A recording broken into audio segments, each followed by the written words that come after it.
अच्छा, कभी सोचा है कि भाषा असल में है क्या? ये सिर्फ शब्द नहीं है ना?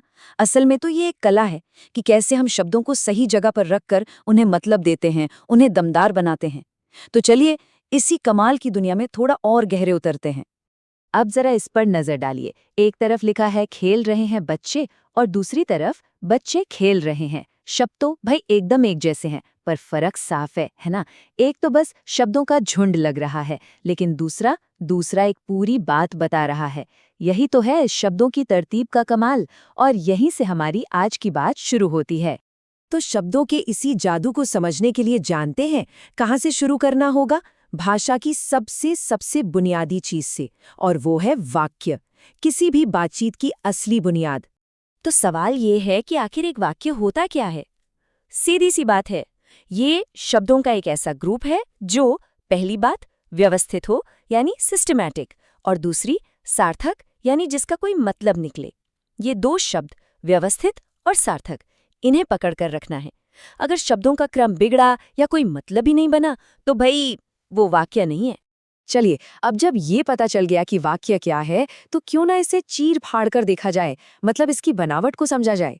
हर एक वाक्य, चाहे कितना ही बड़ा या छोटा क्यों ना हो, उसके दो ही मेन हिस्से होते हैं। इसके लिए एक बहुत ही सीधा सादा सा उदाहरण लेते हैं। बिल्ली दूध पी रही है। अब इस छोटे से वाक्य को ही दो टुकड़ों में बांट कर देखते हैं। तो ये दो हिस्से हैं, कौन से? देखिए, पहला है उद्देश्य, यानी जिसके बारे में बात हो रही है। यहाँ कौन है? बिल्ली। और दूसरा हिस्सा है विधेय, मतलब उद्देश्य के बारे में जो भी कहा जा रहा है। यहाँ क्या कहा जा रहा है? कि वो दूध पी रही है। तो उद्देश्य और विधेय, बस इन दोनों ने मिलकर वाक्य पूरा कर दिया। ठीक है, तो अब हमें वाक्य के पुर्जे पता हैं। अब आता है मजेदार हिस्सा। चलिए देखते हैं कि इन पुर्जों को जोड़कर कितने अलग-अलग तरीकों से वाक्य बनाए जा सकते हैं। मोटे तौर पे देखें तो बनावट के हिसाब से 3 तरह के वाक्य होते हैं। पहला, एकदम सीधा सरल वाक्य, इसमें बस एक ही काम होता है, जैसे मैं आगरा जाऊंगा, बात खत्म।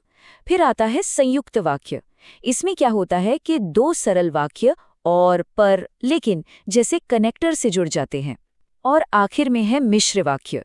ये थोड़ा पेचीदा है, इसमें एक मेन बात होती है और दूसरी उस पे डिपेंडेंट। अब ये जो मिश्र वाक्य है ना, इनको पहचानने की एक छोटी सी ट्रिक है। एक जुगाड़ समझिए। अगर वाक्य में कहीं यदि, की या फिर ज से शुरू होने वाले शब्द दिख जाएं, जैसे जो, जब, जहां, तो समझ जाइए ये पक्का मिश्र वाक्य है। ये टिप बहुत काम आती है, याद रखिएगा।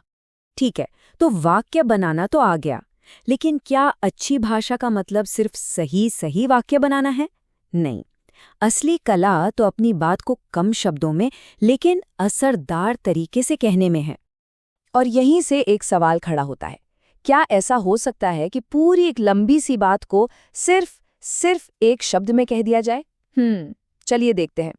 बिल्कुल हो सकता है। यही तो काम आता है अनेक शब्दों के लिए एक शब्द का कॉन्सेप्ट।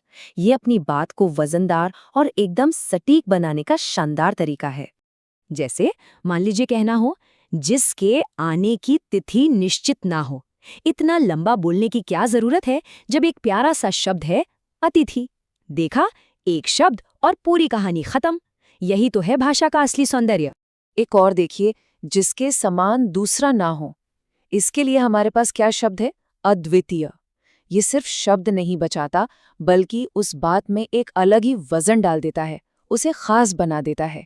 और ये वाला तो और भी गहरा है, जिसका कोई शत्रु जन्मा ही ना हो। इसके लिए एक शब्द है अजात शत्रु। जरा सोचिए, इस एक शब्द के पीछे कितना बड़ा मतलब, कितनी बड़ी कहानी छिपी हुई है। चलिए, आखिर में एक लिटरेचर से जुड़ा उदाहरण, किसी कथा के अंदर आने वाली कोई दूसरी कथा।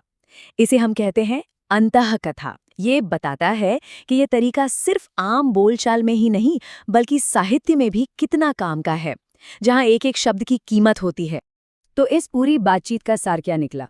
पहली बात, शब्दों की सही जमावट ही मतलब पैदा करती है। दूसरी, हर वाक्य के दो हीरो हैं, उद्देश्य और विधेय। तीसरी, वाक्य 3 तरह के हो सकते हैं, सरल, संयुक्त और मिश्र। और सबसे ज़रूरी, सही एक शब्द का इस्तेमाल आपकी भाषा को एक अलग ही लेवल पर ले जा सकता है। हमारी आज की चर्चा तो यहीं खत्म होती है, लेकिन ये अपने पीछे एक सवाल छोड़ जाती है।